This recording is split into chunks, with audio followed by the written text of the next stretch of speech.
ঠিক কত বছর পর এই খাবারটা খাইলাম আমার ঠিক মনেও পড়তেছে না। যাই হোক, মনে করার দরকার নেই, এখন খেতে পারছি, এটাই আলহামদুলিল্লাহ। তো আজকের খাবারটা নিয়ে যদি কারো জিভে পানি আসে তাহলে সেটার জন্য আমি দায়ী না। হ্যালো এভরিওয়ান, আসসালামু আলাইকুম। চলে আসছি প্রতিদিনের মতো একটা ব্লগ ভিডিও নিয়ে।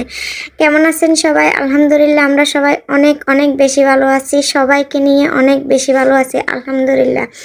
এই তো আজকের ভিডিওটা হচ্ছে, ব্লগটা হচ্ছে একটা মজার ভর্তা নিয়ে।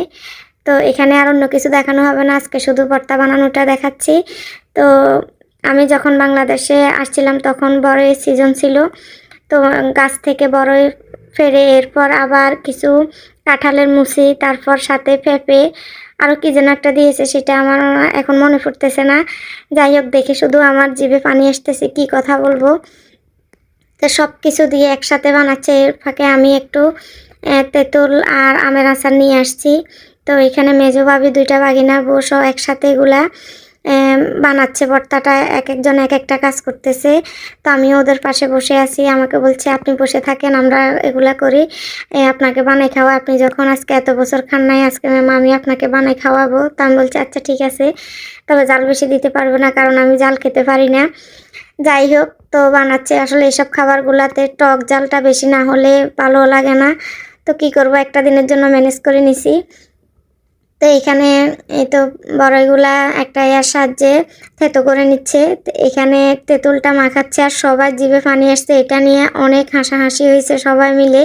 কি বলবো, কারণ সবার জিভে পানি চলে আসছে। এখনো আমি আসলে তেঁতুল নাম শুনলে তো জিভে পানি চলে আসে, তার মধ্যে তো আমরা এটা মাখতেছি, এই জন্য আরও বেশি। যাই হোক, তো এখানে সব উপকরণ দিয়ে ধনিয়া পাতা, কাঁচামরিচ, শুকনা মরিচ সব কিছু দিয়ে ভাবি মাখতেছে। এটা যত মাখতেছে তত মনে হচ্ছে খুব লোভনীয় হচ্ছে, কারণ অনেক বছর পর এই ভর্তাটা আমি খাইলাম। কত বছর পর খাচ্ছি আসলে সেটা আমার আদৌ মনে নাই। যাই হোক, মনে করার দরকার নেই, এত বছর পর খেতে পারছি, এটাই আলহামদুলিল্লাহ।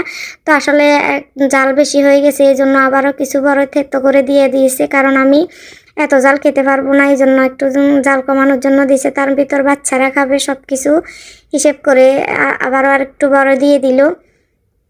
যাই হোক, আজকের দিনটা আমার স্মরণীয় হয়ে থাকবে, কারণ অনেক বছর পর খেলাম, এত আনন্দ করে, এত ভালোবেসে একটা জিনিস বা একটা ভর্তা বানাই খাওয়ালো। আসলে এই কথাটা মনে রাখার মতো। আলহামদুলিল্লাহ, সবাইকে অনেক অনেক ধন্যবাদ আমাকে অনেক বছর পর এই ভর্তাটা বানিয়ে খাওয়ার জন্য। যাই হোক, সবাই মিলে এখন আমরা এই ভর্তাটা খাচ্ছি। আর পিচ্চিদের খাওয়া দেখে তো অবাক হয়ে যাবেন সবাই, ওদের আগ্রহ যেভাবে বসে আছে, ওরা যে এত মনোযোগ দিয়ে খাইছে, আমরা এটা নিয়ে অনেক হাসাহাসি করলাম যে ওদের কি আগ্রহ। ছোট হলেও ওদের এই খাবারটার প্রতি অনেক আগ্রহ দেখলাম। বড়দের থেকে ছোটরাই দেখছি অনেক আনন্দ করে এই ভর্তাটা খেলো। এই যে দেখেন এদের অবস্থা, এদের এক একটার অবস্থা দেখেন। যাক, আজকে এই পর্যন্ত, আল্লাহ হাফেজ।